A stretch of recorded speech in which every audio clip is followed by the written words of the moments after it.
Welcome back to Success by the Numbers, your show to help you understand numbers in your business better and to manage your business by the numbers. My name is Mona Tenjo. I'm your host as every week, and I help business owners to work strategically on their business instead of drowning in it.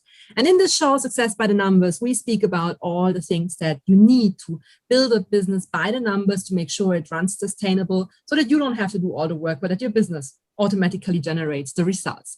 Today, we have a really amazing guest. I'm super happy to have her because she is a go-to person for me as well. So I have people I go to and she's my go-to person. So it's amazing because we exchange on so many different topics, systems, processes, strategies. So you will get really great insights.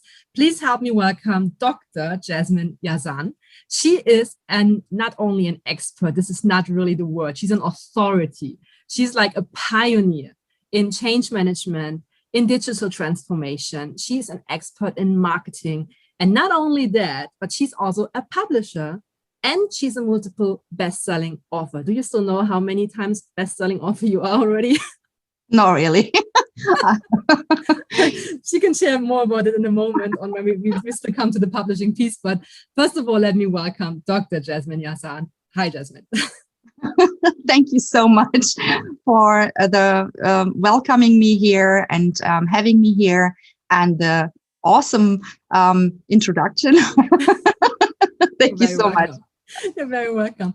I mean, I know you very well because we do speak a lot. And I mean, as I said, you are my go-to person for so many people. You're one of my most favorite human beings on the earth. So I know you very well. But of course, many people who may listen to this may not necessarily know who you are and what you do. Could you give them a brief wrap up of, who you are and what you do and how you got to where you are today? Okay, I'll try to make it short because it's a huge field. And sometimes it's not easy to share all the points because otherwise, the people don't understand exactly what it is. So I would say the roof of everything is change management. And automatically, if you're in the field of change management, you need to be also an expert in digital marketing because it's a new area where we are at the moment. And so we start from helping people putting down their strategy to develop it, to see what needs to be done, what is the roof, what the kind of measures they need. And of course, if they need to implement things like homepage or funnel systems, etc., then we help with that as well. And in the end, we also do the publishing thing together with the customers or with the clients. And a lot of people don't really understand what the connection is with the publishing subject and the change management and digital marketing thing is. And I can tell more about that if you want. But I think that's these are the main points. First of all, I hope that helps. Absolutely. I mean, you do have a big background in change management. I mean, you had many career changes yourself. You helped really huge organizations making changes, which of course sets you up for that massive success that you have. What were some of those key learnings that you took from these corporate backgrounds and to apply it to the entrepreneurs that you work with today? I think one of the main points were that I was working a lot in the project management area. And so you have a lot to do with different kind of types of people.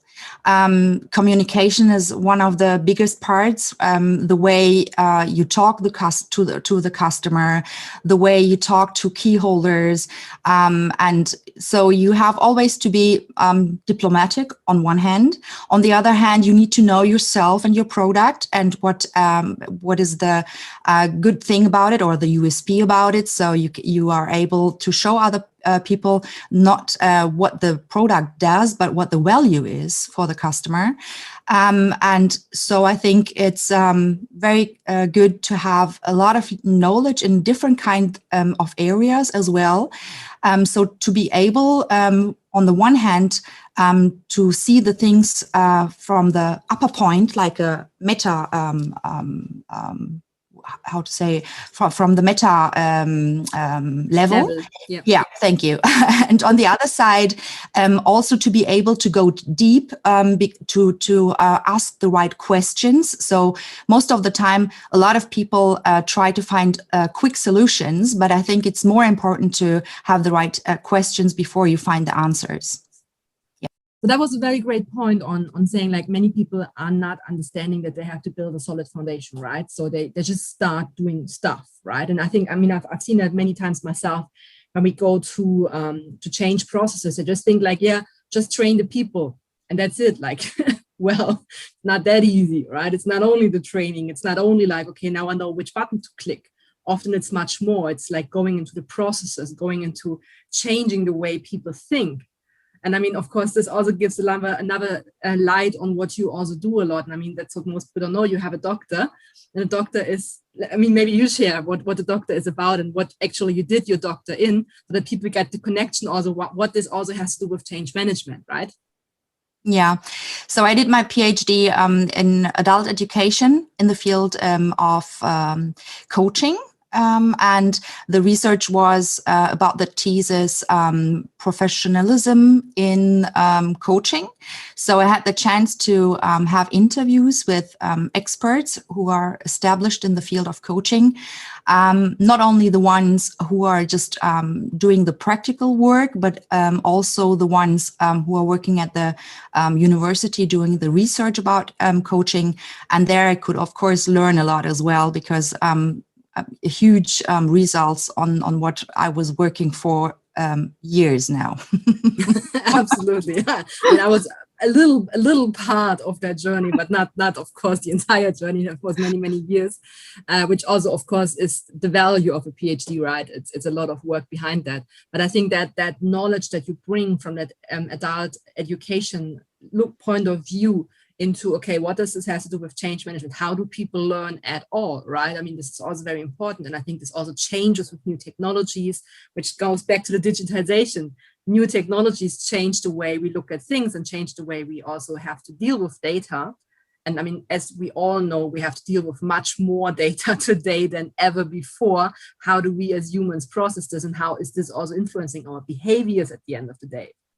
Exactly. Right? So this is the background you also bring to the table, which is like much more than normal people, I would say, without disgracing anybody, right? I don't want to discredit anybody, but like, this is what you bring as a USP with you, that you have this background and this whole theory, and of course, not only the background, but the connections, and you stay up to date with that, of course, as well, because it changes. I mean, everything we do is change. Yeah, I think what is important in that point is that a lot of people, entrepreneurs, as well as companies, they focus too much on just changing the structures, processes, and things like that, which is really important. But it's not just that. It's more like how also to change the mindset or the culture to develop it in a company. And as you've said, it has a lot to do with learning processes. So you need to really understand how learning works, and how to accompany to help the people on that way, not just to implement the changes, but also to be happy with the changes that are coming, to be involved in the things that happen, and to be able to learn. And if you just compare with children, you don't have children, they learn walking within one day. They are watching other people, how adults do it, or other kids, and they have always role models, and then they try to do the same thing, and it takes a bit until they can learn it, and on that way they fall down, they stand up again.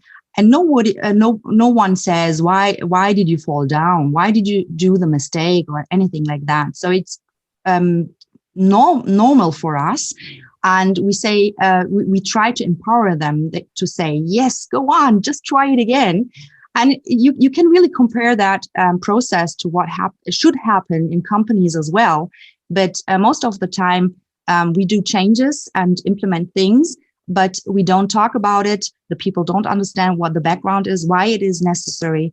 And most of the time, they don't even have the time to learn the process, to use it, the new processes. Yeah, I've seen that many times myself. Zero tolerance for mistakes, which is whenever you learn something new, there will always be mistakes. And I mean, this is what I love about entrepreneurship, that you have the space to do mistakes. Of course, you should avoid the fundamental ones, which could actually really kill your business, right? But you will always have mistakes and you have to learn from it. And I think it's really important also to sensitize people for that, because as you said, like nobody would come on the idea to tell a child, like, no, stay down, no, don't try and see what other people will say. Like, how dare you? Like nobody would come on the idea to tell to a child, like, oh, I better keep crawling, right? You're faster than that. Like, but as adults, it happens all the time, and that's really a pity on that end. Taking it to the publishing side of things, right? So many people may say like, yeah, but what does this have to do now with publishing, right? So now we talk about digitization, we talk about change management, but how does the publishing piece fit into that, to what you do? Yeah, I had the luck that a lot of results from my PhD was about marketing as well. I didn't expect that much beforehand when I planned to do the thesis and everything. But in the end, I realized if you are working as an entrepreneur, then you have to have a lot of knowledge in different kind of fields, as we've said before.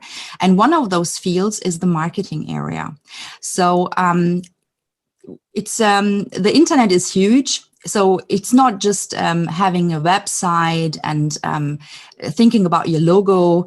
The people will not find you. And when I started my business, it was like I was looking also for possibilities, not just to post on social media and things like that. You get to know a lot of things in this field, but no one is talking about how huge the marketing area is exactly.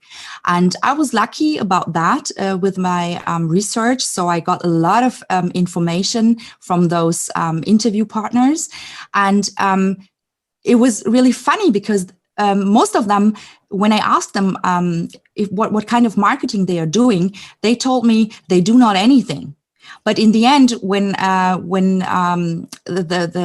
did the analysis, I found out that the marketing is you have 4 areas, which is called 4 Ps. And one of that is product, promotion, place, and price. And also another part was really important was the impression management that they were using without knowing it as well. And they were using all those parts of the marketing, but they didn't say that they are using it because they didn't even know themselves that they are using them.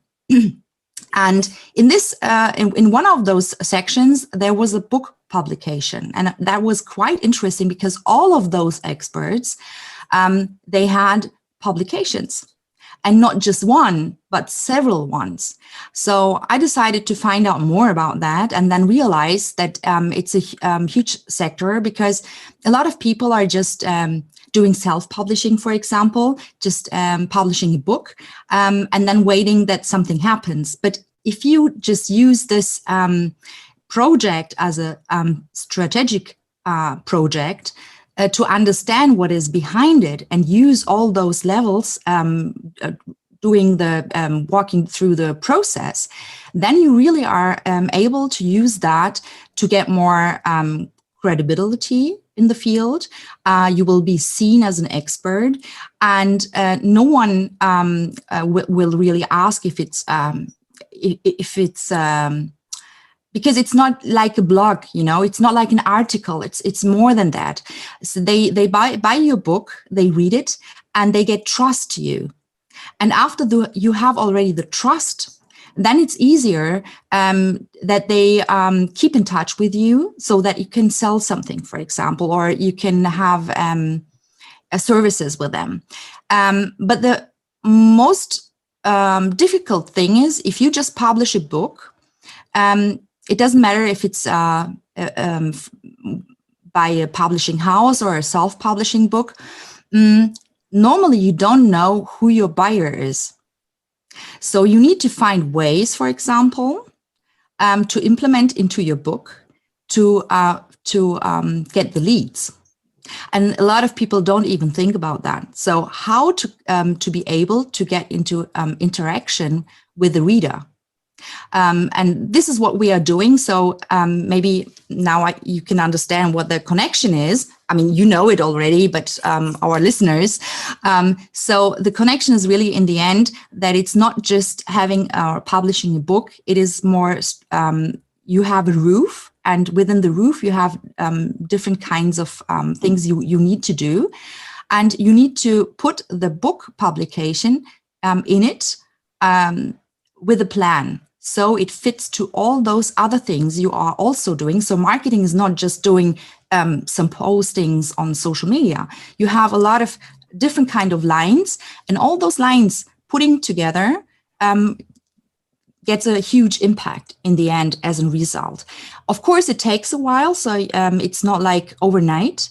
Because a lot of people are coming and are looking for the solution overnight. There is no solution overnight. You need to put in time as well. But when you just not just publish, but also plan and have a structure behind it, so it fits to all the other things you do, then you have a huge impact in the end. Yeah. I think what you just said is really important for the listeners, guys.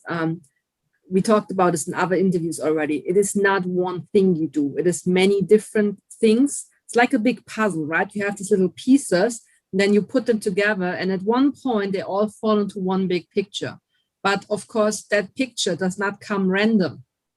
You cannot just do stuff without knowing what that picture looks like at the end. So, I mean, this is what you meant with this roof, right? You need to know what that picture looks like so that you have the roof, so that you can then start building the little blocks, from different angles, so that at one point the picture falls together, which happens usually over time.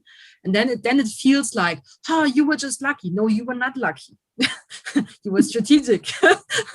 You knew. The thing is that from the outside, it often doesn't look strategic because it looks random. But the difference between people who are super successful and people who, stumble from one thing to the next and they don't really move forward, the difference is that one had a plan and the other one didn't. And I mean, this is what I admire you also for, because you are super strategic when it comes to things. I mean, you ask really good questions. You really always dig deeper. Even when I'm like, I'm also strategic. I consider myself at least strategic, but even I'm sometimes like, too close, especially when you work on your own business, you're sometimes too close to the problem. You need somebody from the outside to give you feedback and say, but did you consider that? And even if you ask that same question your client, when it's your own business, you are like, yeah, no, I did not. Good point. I mean, this is exactly what you do, right? And I mean, again, this comes from this massive background of understanding the process behind it, and also understanding how those pieces fit into your overall picture. And this is what you do brilliantly. Now, could you share some of the most common mistakes that people do when they write books? Like, what are the things where you say like, again, this thing? Yeah, most of the time they have an idea that they would like to write about a subject, and they don't analyze the market. They just start to write. They have an idea and they just put it on a paper. But what they need to do, first of all, is to find out what the market is looking for. So, for example, what kind of keywords they use when they are looking for an area. Just take change management. If you say you would like to write a book about change management, there are a lot of fields you could write about that. So the first thing you need to do is to find out what kind of keywords are used in Google to look for this subject. So you start with change management, then you get a lot of connected words as well, and then you can go on with the next words. And also you can use like tools like Answer the Public, for example, to get also not just words but also questions or sentences they are looking for. And then you realize, oh, that seems to be really interesting, because it's not just they didn't look for it once, but maybe 100 or 1,000 times. So then you can decide, okay, that might be a chapter in my book. And this is the way we really strategically plan the way of the chapters, and also the names of the chapters, for example, because if you just use names for the title or for the chapters you just like, that's great, but no one is interested in that, because Google doesn't understand that. Google is looking for the keywords. So if you're using keywords which are used in the internet, then automatically, if someone is looking for any keywords, also your book will be found on that page. But if you don't have that in the title, in the end, maybe you have a very good book. It's not about the content, but what helps the book, which is very good and high quality, if no one can find it in the end. And that's a very important point. And this is what I want to mention and highlight here, because I know that many people who are listening are often feeling that strategy is a waste of time. No, it's not. It actually saves you a ton of time and a ton of money, because if you do that little research in the beginning and you know that what you're writing about is actually searched for, you know it will monetize at the end, or you have it at least easier to monetize. It doesn't automatically monetize. You still have to do something, but it's much easier because the algorithm is already playing in your favor, right? You know that it's something searched for in the market, versus you just write, and I've seen that myself many times. You just write because you just felt like the story has to go out, and there's nothing against that, but just this little tweak of thinking about what should the chapter be, what phrases, what is my target market calling that thing? I mean, I have a very technical background, just like you as well.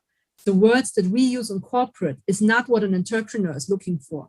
If an entrepreneur is not looking for change management, let's be very honest, they don't even know what that is. And this is not to insult anybody, right? This is just the way change management is used in corporates. This is, anybody in the corporate world will know exactly what that is, mostly. Not always for sure, but mostly.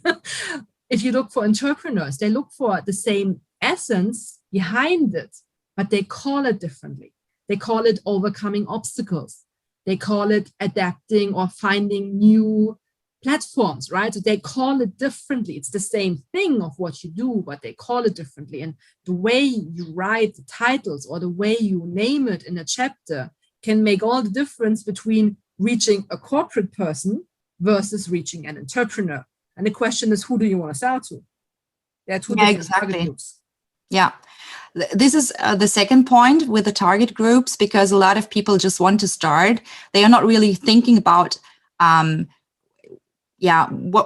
kind of a language you would like to use, or what is the reader like. So one of the first things we do in the beginning is also to find out more about the avatar. So how old is this person? What is his or her name?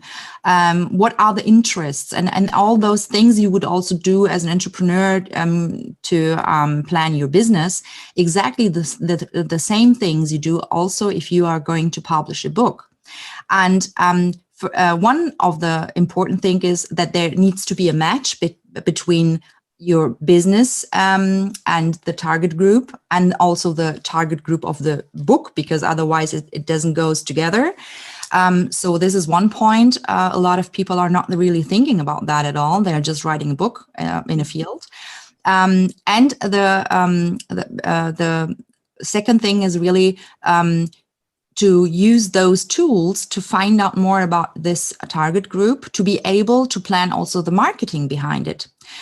So for example, for the book launch, it is important that you know, where is my target group? Is it more, for example, social media? Is it, are there more in Facebook or Instagram, or is it LinkedIn or maybe TikTok? I don't know. Depends on what you're selling and what the target group is.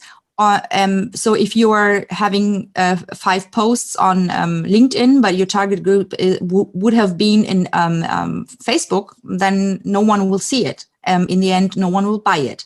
and things like that. So you have to think about that beforehand and plan it. And also one of the mistakes is as well that they, a lot of times I see people who just make 5 posts or 10 posts somewhere, or maybe 1 newsletter, sometimes even not that. They share only with friends that they have a new book. If even. If even, yes. And then they wonder why no one wants to read it. Then if I ask, okay, and what else did you do? Yeah. So this is also a point. And maybe one last point I would like to mention is a lot of people stop with the marketing in this area after publishing it. But even after publishing a book, if the book launch was successful, you need to go on with that, because if you stop doing anything about that, then automatically nothing will happen afterwards. And there are huge possibilities you can use this book for. You can do free plus shipping, for example, but also you can use it as a gift. If you are just imagine you have someone who is interested in your services, and it's a huge company, for example. It's a huge difference if you take a card with you, because everyone is doing that. Or if you take your book with you and give it to them, then always they will remember you as the author. So huge differences. Absolutely, absolutely. And maybe if we're already talking about books and marketing and sales, let's get down to like the real truth. Many people think they can write a book and they get rich. Do they? Not really, I think. I mean, there is also a difference, because I think I'm working together with entrepreneurs and companies, and all those people are not really book writers. Like they don't want to become an author who is just writing books and just earning money with that. For us, it's really a tool for marketing. And to get out the most impact out of it, the most value for the own company. So I think this is not really the right question. I always say, just imagine you have advertisement in a magazine, you pay for that. You don't try to get money back. Most of the times you cannot even track it sometimes. It's better nowadays, but in the past you couldn't. So with a book, it's a bit similar. So I always say, don't expect to earn money like a couple of $1,000 or euros a month. You're not J.K. Rowling, guys. Yeah. So it's like, just imagine it's an investment. It's an investment like having an investment for advertisement. But if you use it very good planned, then it's possible to earn money, not direct, but indirect. So, for example, if you are an authority in your field, if the people realize that you're an expert, then you will not take maybe $100 per hour, but maybe $500 per hour. So that's the impact that happens, and that's the way we get the money back again. It's not very easy to track it, of course, but this is mostly what happens. So if you don't have just one, but also maybe 5 books in the end, and you don't, again, not overnight, you can publish a book, for example, per year. You can translate it into different kind of languages, which is really easy, because every year you could have another language and you don't need to write a new book, but use that book for the international market, for example, and things like that. So there are a lot of tricks you can use if you just think about it and plan it strategically. And let me just add an example from my own experience. So for example, I had a book.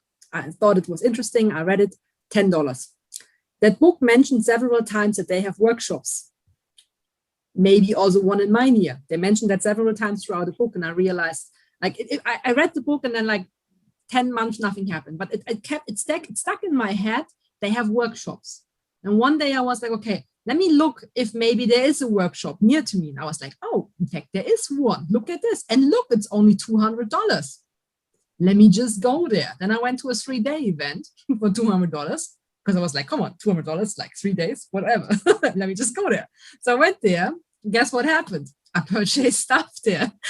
At the end, I spent, I don't know, $4,000 or so overall over the time. I mean, it was like several upsells, right? Like a small thing, then another thing. So over time, I spent from a $10 book, I spent probably altogether maybe like 5,000 with that one provider, right? I mean, this is also how you see the money coming in, right? And if they wouldn't have written that in the book that they had a workshop, I would have never shown up at the workshop, because how should I have known that they have one? So that's, again, and that book was written, I don't know, 15 years ago. I don't know how old that book is already. It's already quite not a new one, right? So you see how they over time generate more people coming in. I mean, this is also, again, the strategy. How do you want to use a book? Because if that is their funnel, if that is how they generate their leads, they made that very smart. Yeah. But if you did not think about it in the beginning, lost opportunity. Yeah, that's exactly what it is, because the funnel system, a lot of entrepreneurs know already what a funnel is.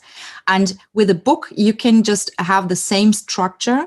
And the first step to get the customer in is to sell the book, get the lead, and then to go on with seminars, maybe first of all to a lot of people, then smaller trainings where there are just maybe 20. The next step is maybe to have one-on-one. And so it's the same system. It's a funnel in the end. Yeah, exactly. But just to give you guys an example of practically, like, I mean, I myself spend so much money already. So if you say like a $10 book doesn't make you rich, think again.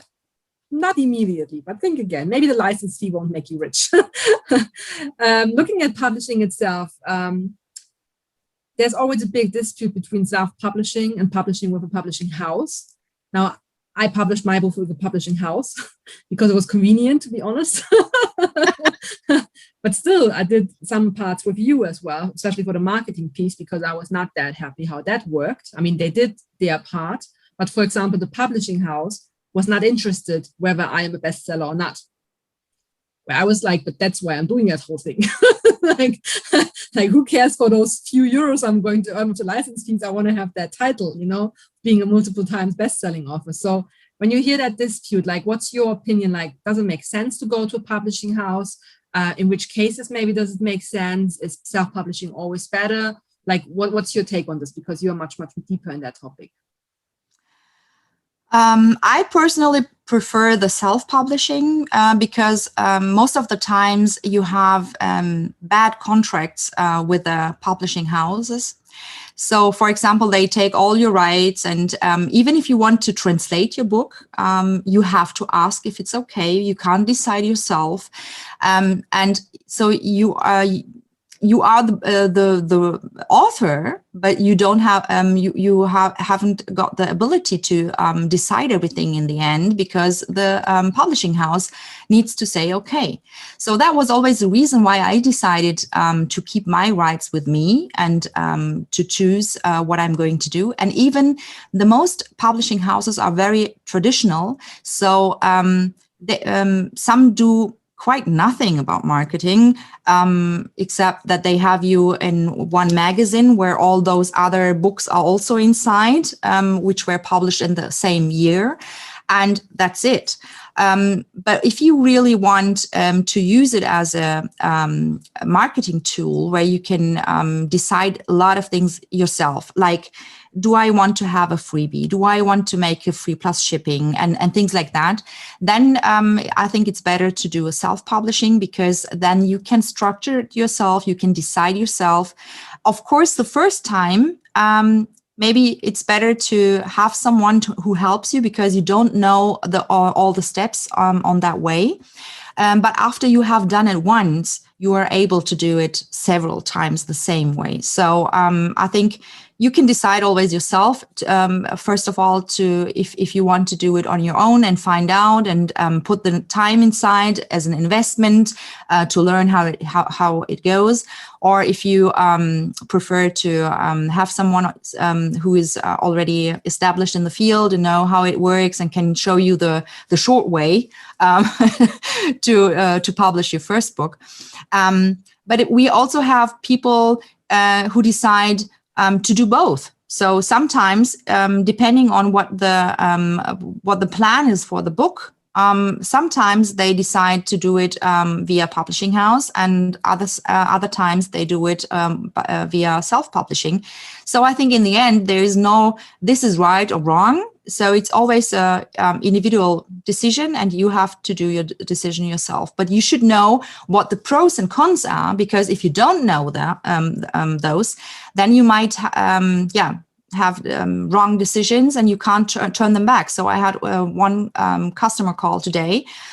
She was interested in changing to self-publishing instead of publishing house, but she has already a contract. And in that contract, we checked it now, she will not be able to write about the same subject again. So we need to find ways how we can do it still without getting any problems with a publishing house. So, but normally she should have read it before, not now, after everything is done. And that's a big problem I see also a lot with people we work with. And I mean, we have very similar clients, even though we serve different fields, we have some overlap. So it's unfortunately a very common topic that too many times people try to figure it out themselves with good intentions. I mean, nobody's doing this on purpose, right? They have good intentions. They thought they can save money, but in that case, they saved the money at the wrong end. Just putting that either to a lawyer or somebody who has experience like you would have told you in 2 minutes, if you want to do that in the future, then that is a bad contract, right? And maybe you could have negotiated that thing in the beginning if you had known that before you signed it. Once it's signed, the thing is sealed. You have no chance anymore, right? And I think this is what many people, especially in the legal field, I mean, if you are not a legal expert, right, how do you know? But I mean, it sounds so innocent when you read it. It's like, you know, that no problem. And then you realize, oh, that means that, but I still want to do that. Well, now it's too late, you know? So sometimes it's best to just invest a little bit of effort up front and spend €100 over there to just cross-check a contract versus, you know, biting yourself in the tail after it's too late. And this is like, unfortunately, a common topic. So guys, please search help, ask for help. I mean, there are always people out there who can abbreviate your way. And again, this is not a cost. This is an investment. It's an investment to save you time, to save you money, to get you faster to success. Yes, of course, you can always do it by yourselves. And we see it every week in the interviews, right? Yes, you can always do it yourself. We also had to do it ourselves. But why do you want to have it the hard way like we had it? Like, why don't you want to benefit from that experience, right? And so this is what we commonly see a lot. And it just pains, you know, because you see those situations from the outside and you're like, why are you doing this to yourself? Like, you could have had it so much easier, but why are you just doing that, you know? And so guys, just really, again, get help. It's no shame to ask for help. I mean, again, you don't build an empire by yourself. You build an empire with a crew, with people who are supporting you, you know? I mean, look at all the big empires in the world. You think Rome would have been that big with one person? And in the end, you have to decide. I mean, of course, you can do some things yourself, but if you do your social media marketing yourself, if you do your book yourself, if you do all those other things yourself, like numbers and things like that, the sales yourself, there is a limit of your capacity. So it's not possible to do everything yourself. And it is better to get help and to shorten the way to be able to work on your business. Again, and especially the first time. I mean, what Yazemin said, like, if you know the way, you can replicate it easily, you know? But when you do it the first time, like, you don't even know the traps, like, you don't even know the questions to ask. How should you? You don't even know what can go wrong. So you don't even know what question to ask. Even if you want to Google yourself, you don't even know what to Google for. Because there are situations that you never ever thought of. And so how could you have come on the idea to Google for that, right? But once you have somebody on the external who did that already many, many times in different projects, asking you, it's like, okay, what about that? What about that? And you're like, oh, I never thought about that. Is that relevant? Yeah, it is, you know? So it can just save you so much time and money. So guys, really, if you are thinking about writing a book, or if you're in the middle of the process, it's never too late, you know? So even if you already signed contracts, it's never too late. You can still fix things, you know, but just reach out, you know? Yeah, and we do even that, because sometimes people are coming, they are saying, I'm already finished, but I need someone who helps me with the publishing. And then I say, okay, let me see it first. And then we have a call again. And then I realize that a lot of things are missing. So then the advice is just to fix some things inside and then to publish. And after that, the people say, I couldn't imagine how much work still was missing in there, because I didn't realize that it's necessary to have it. Yeah. Yeah. Awesome. Would you like to share anything else with our listeners that is important that maybe we didn't touch yet, which they should definitely know and that they should definitely take out and guys, again, this was so much value again, you know, like all those different tips, like be strategic, right? Think about the big picture. Think about your little puzzle pieces, build them together, even if it looks from the outside chaotic. Don't let anybody distract you from that stuff. Like just because people who don't know your business tell you it's chaotic, don't believe that. As long as you know your plan and you stick to your plan, you will be successful, because it all plays down the road, right? It all comes together. So we heard so many things about publishing, about the mistakes that people do, right? Not knowing who you write for, not doing your research, not making sure it fits into your overall process. What's the funnel, right? What do you want to use it for? No, you don't get rich. Maybe you do, but not directly. So exactly. if you missed that row back, what? I cannot get rich with a book? Yes, but you rewind, okay, if you missed that. What else would you say as something really important that people should definitely take note of? I think we've mentioned a lot of things, and the final impulse would be just a lot of people are thinking too long. Should I? And it looks like a long way. You can do it. Just try it, and it's a trial and error way. So even if you have mistakes in the end, just do it. I think it's important to start doing things and implement it. So true. The person that starts walking realizes faster that they're on the wrong track than the person who's still standing. That's it. And they can fix it if they know. How can people reach you? Yeah, if they have any questions, they can contact me via LinkedIn, for example, by my using my name first and last name, or my email address, info@yazan.com. And maybe you can link it so it's easier for them to find it. Definitely. As always, we have an end screen, and therefore feel free. I may also link some surprises. Let's see. Just look at the end screen and see what is there. I may still negotiate some freebies for you. Who knows? It was really, really a pleasure to have you. I mean, we could still talk about 1,000 other topics. Maybe we still want to make another interview in the future for us. I mean, there's still so many other topics on adult education, on digitization that we could still dive into as well. So we don't want to stress our readers too much. So focus on one topic now, publishing. How can I use this in my business? Would it be something that could elevate my position, right? Would it help me increase my prices? Would it help me get more exposure, get new people that could be interested in my topic, right? How can people best find me? So go back to that, implement it. And again, don't wait, just start, right? Of course, with a strategy, right? Don't start would be better. Yeah, it would be better. but don't overthink it as well, right? And just think about the basic questions. And if you don't know what the basic questions is, your expert is right there. Thank you so much for tuning in this week, guys. This was Success by the Numbers. Again, we are going to have the information at the end of the screen, of course. Please like this show, please share it, tag people who should see that. Give us feedback, send us messages. We are always happy to also, if you missed anything, if you have more open questions, we can also organize a Q&A session if you want to, just let us know. Then we can make it happen for you. Thank you very much. We see us back next week with another amazing topic. Be surprised what it is. And just tune in and also check out the other videos of this interview series that we have for you. Thank you very much. Bye-bye.